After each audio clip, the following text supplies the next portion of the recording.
الجامع الأزهر هو أحد أهم مساجد مصر على الإطلاق، وأحد المعاقل التاريخية والمهمة لنشر وتعليم الإسلام على الإطلاق. كذلك هو واحد من أشهر المساجد الأثرية في مصر والعالم الإسلامي، وجزء من مؤسسة الأزهر الشريف.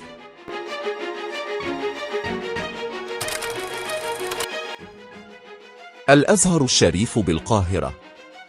التأسيس الأول كجامع. وضع الخليفة الفاطمي المعز لدين الله حجر الأساس لبناء مسجد الأزهر الشريف في 4 أبريل عام 970 ميلادية، وقد استغرق بناء الجامع الأزهر 2 و3 شهور. وتبلغ المساحة الكلية للجامع الآن حوالي 12,000 متر مربع، وله 8 أبواب، وتزيد أعمدة الجامع عن 380 عمودا من الرخام.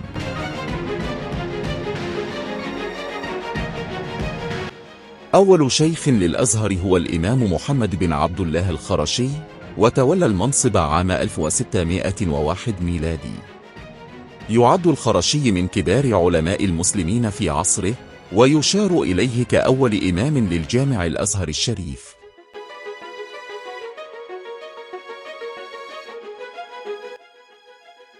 افتتاح الجامع للصلاة. قد افتتح الجامع كأول صلاة جمعة في 21 من يونيو لسنة 972 ميلادية، 7 من شهر رمضان 361 هجرية.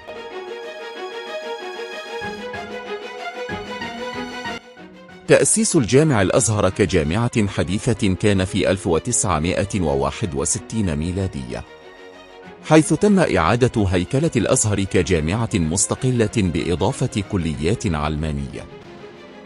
جامعة الأزهر الشريف توصف بأنها منبر الوسطية، ويتبع الأزهر الشريف المذهب السني، وللأزهر الشريف عده فروع داخل مصر وخارجها، وعدد كبير من التخصصات الدينية وعلوم الحياة.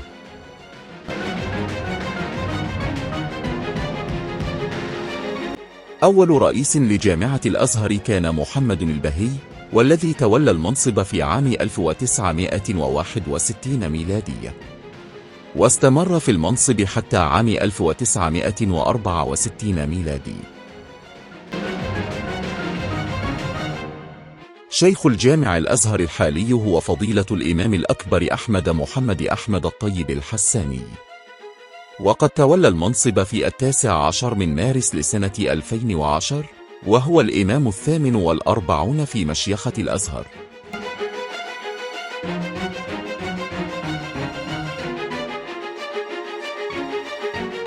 كيف تصل للجامع الأزهر بالعاصمة المصرية القاهرة بكل سهولة؟ يقع الجامع الأزهر في شارع الأزهر بحي الدرب الأحمر في القاهرة الإسلامية.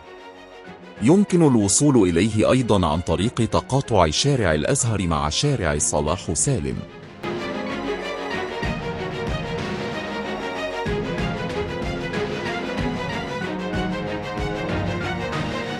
أحبتي المتابعين، شاكرا لكم، دمتم سالمين. قناة بيت المسلم، فضلا وليس أمرا، دعمكم يشرفني. قناة بيت المسلم، بيت كل مسلم.